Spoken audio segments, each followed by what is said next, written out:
The recent mass layoffs across Amazon Prime Video and MGM Studios are part of a plan to consolidate the two divisions. A memo to staff from head of Amazon Studio Jen Psaki was released to the media on Wednesday.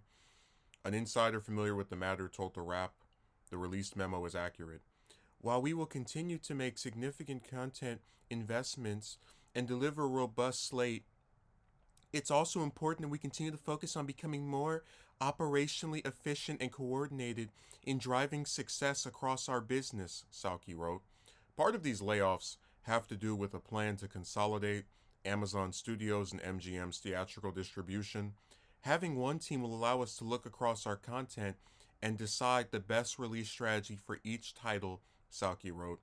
These consolidation efforts have led to roles being lost across the Amazon MGM Studios teams, including studio marketing, business operations, and Amazon MGM Studios distribution teams. Moving forward, Kevin Wilson will continue to lead this division, which will now be known as the Amazon MGM Studios theatrical distribution team. Psaki also confirmed that all impacted employees in the Americas will have been notified of their layoffs. Impacted employees in other regions of the world will be told by the end of the week, depending on the requirements of local processes. Change is always hard, and decisions to lose valued employees are not ones we take lightly.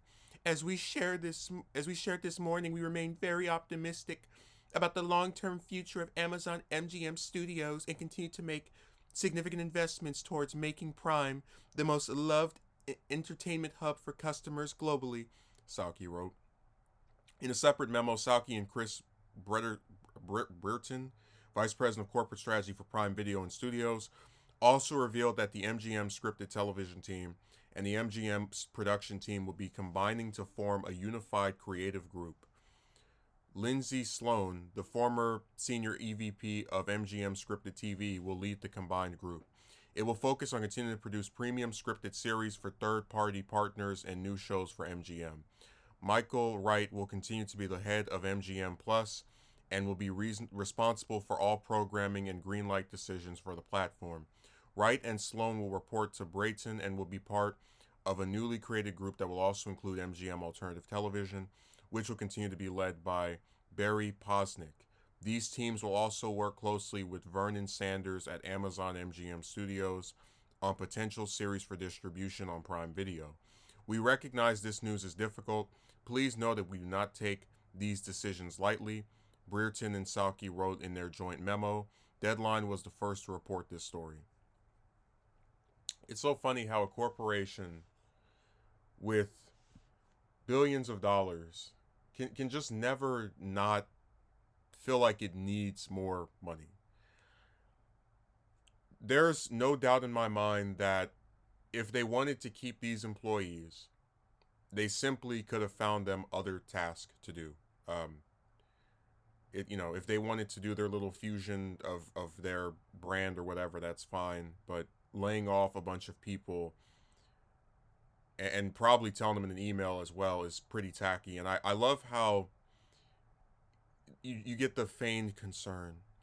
We recognize this news is difficult. Please know that we do not take these decisions lightly.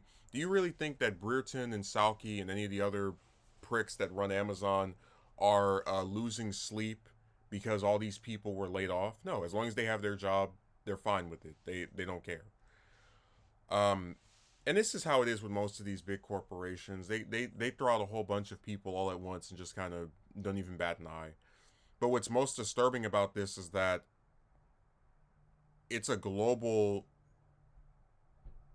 impact on the economy. I mean, you have other countries where Amazon employees are getting laid off as well.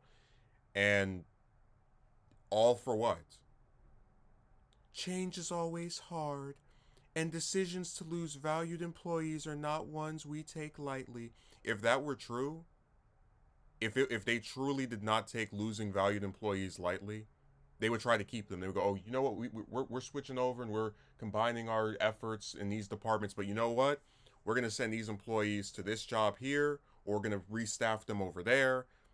Nothing. Just, hey, thanks for coming in the office today. We're going to be combining our efforts for this Prime Video. So thanks for being an employee, but we don't need you anymore. Goodbye. And just rhetoric is so funny because it's like these people are literally in charge of who has a job and who doesn't, like as a group, right? These heads of these corporations, and they really try to say things that they think make it sound as if they care about the people underneath. When if they cared about people underneath, not only would they not have fired them, they would have found something else for them to do if they were so insistent on switching up roles and whatnot. But again, it's all based around how can we consolidate our resources and get rid of people that we think are expendable. And most of their employees to them are expendable. Valued employees. Amazon wouldn't know a valued employee if the person worked 60 hours a week for them and basically lived on site. I really despise when they put out, like, at least, I would have so much more respect for corporations if they say, look, we're cutting jobs, we're trying to get more money for ourselves, deal with it. But they have to come here and do the whole, world's smallest violin, where we don't take these decisions lightly and we don't want to lose valued employees. Get out of my face.